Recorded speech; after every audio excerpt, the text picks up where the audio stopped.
dans ce pays dirigé par les talibans est à la limite du supportable, et en particulier pour les femmes.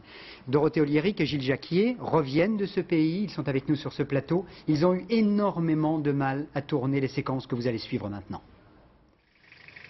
Les femmes sont voilées, silencieuses, les hommes soumis au régime des talibans.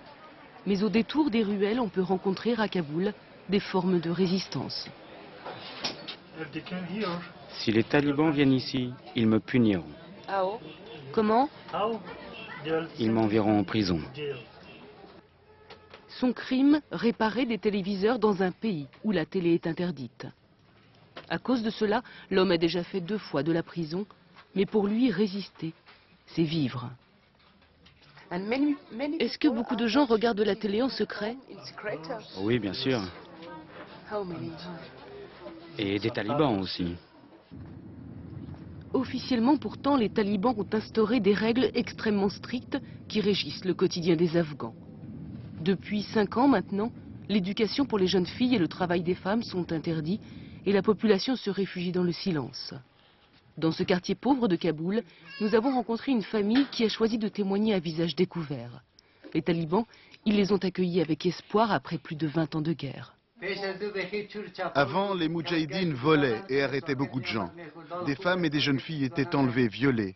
Il n'y avait pas de sécurité. Mais la sécurité, ce n'est pas tout. Cette femme n'a plus le droit de travailler et la famille doit donc survivre avec un unique salaire. Pour nourrir les 5 enfants, quelques pommes de terre, du riz et de la viande 2 fois par mois. Une misère qui très vite a balayé les espoirs. Dans le futur, je ne veux pas que mes filles restent à la maison.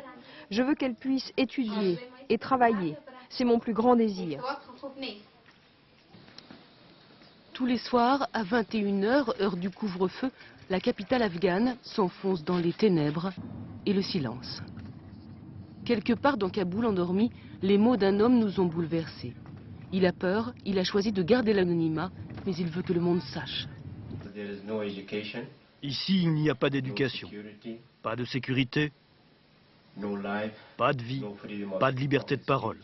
Il n'y a vraiment aucune vie à Kaboul. On vit en permanence sous le contrôle très strict des talibans. Et si quelqu'un voit qu'on est contre ce régime, on peut être exécuté immédiatement. Quand les talibans détruisent les statues, le monde s'indigne.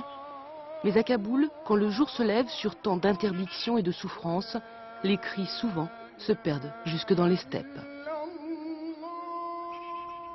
Avec un montage de Christian Ingeyan.